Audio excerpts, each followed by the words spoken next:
Welcome everyone in this new video on Figma.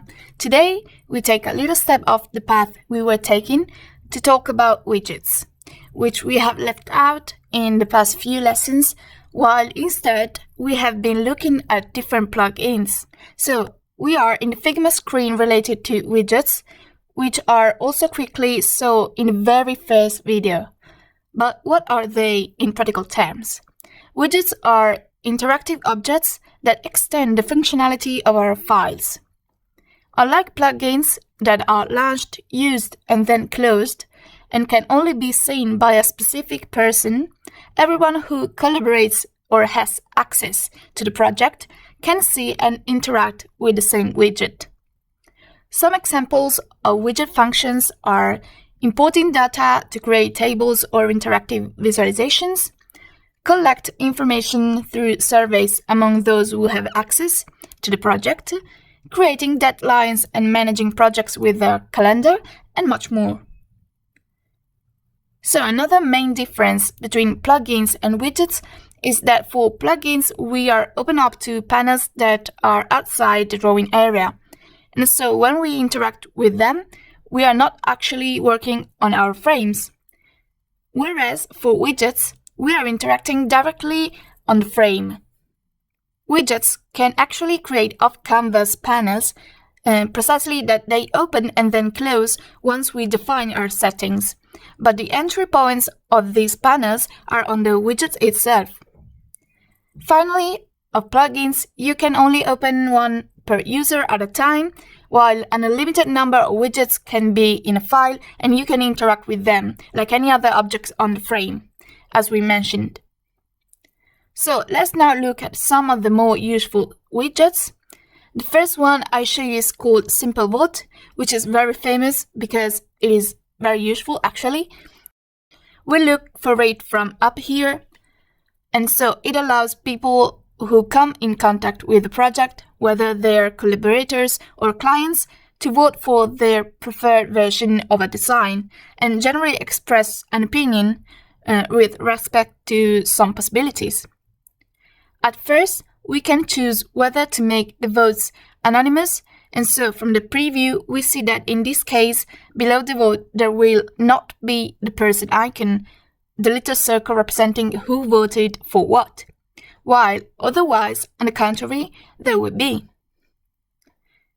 If we then select Secret Votes until shown, we will have only one element of the project that collects these votes without showing them, and then, with the option below, only you can show, it will be only the person who launched the widgets who can decide to show the votes when they want. Finally, Allow People Votes corresponds to allowing multiple options instead of just one, and we can decide the maximum number of options.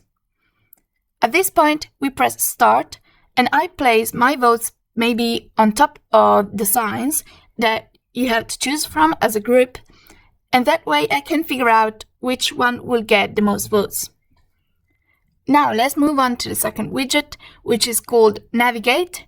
And it's very useful because it allows us to guide people who have access to the file through the elements with navigation buttons, so in the way and order we want them to see the design.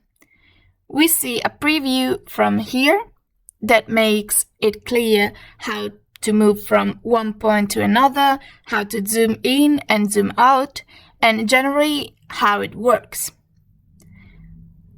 Let's try now ourselves. We press Add and we see that a little button has been added right here. We'll place it on top of the flow screens that I have here, and then I'll click on Settings. This will allow me to write a title and icon to customize my button. So I'll put, for example, Next Frame to go to the next screen, choosing the position with the selection like this.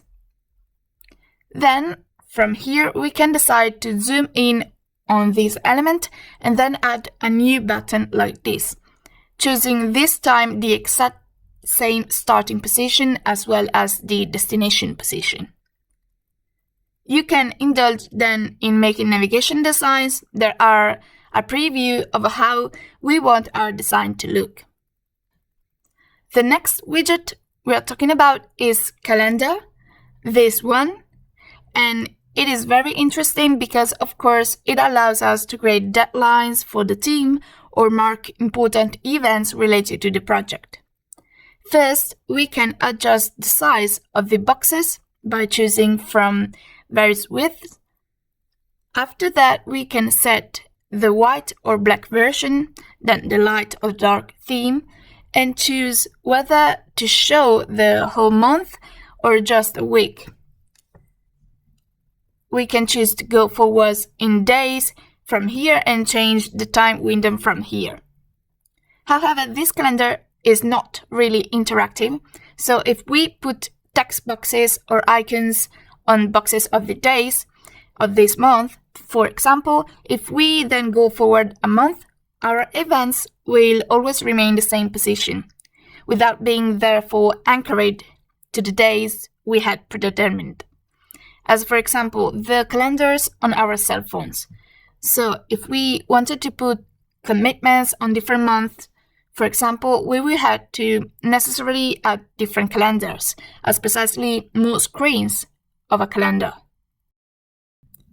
Moving on, we search from our search panel for the photo booth widget, which is very nice because it allows us to take pictures from our device with a little red button on this Polaroid. So we press it and we see that we get this new panel here, where we will also have the possibility to change our camera if we have more than one, so internal or external, and we can take our own picture and it will then be printed from the Polaroid with this very nice process. And after that, we can move it where we want in our file and change the writing underneath it, which appears automatically according to the user who took it, and of course, any other contributor can do the same thing. Let's go ahead now and look for the Import PDF widget, which is precisely for importing PDF inside Figma and FigJam.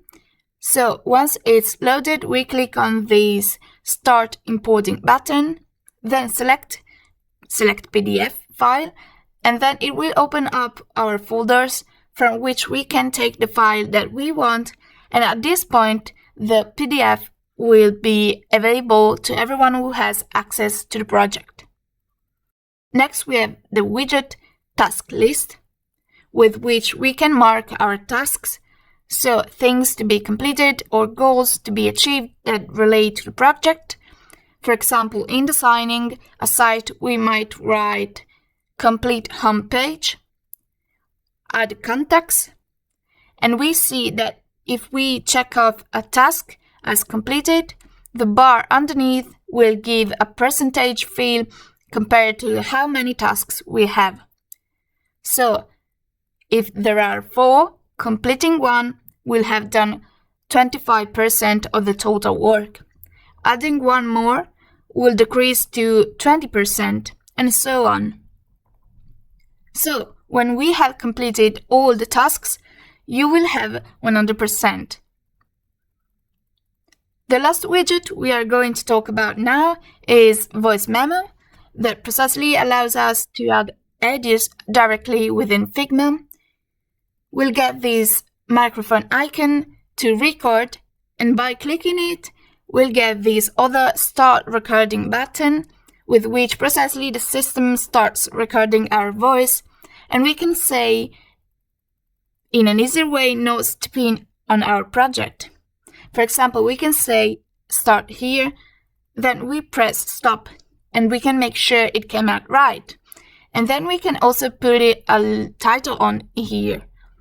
Then everyone who will have access to the thread can listen to our audio and then also respond to us with another audio. So I will say that's it for today. Thank you for watching so far. If you liked the video, please leave a like and a comment for any doubt or suggestion. And if you want, you can also join as a supporter to help us always create new content. And we will see you in the next video.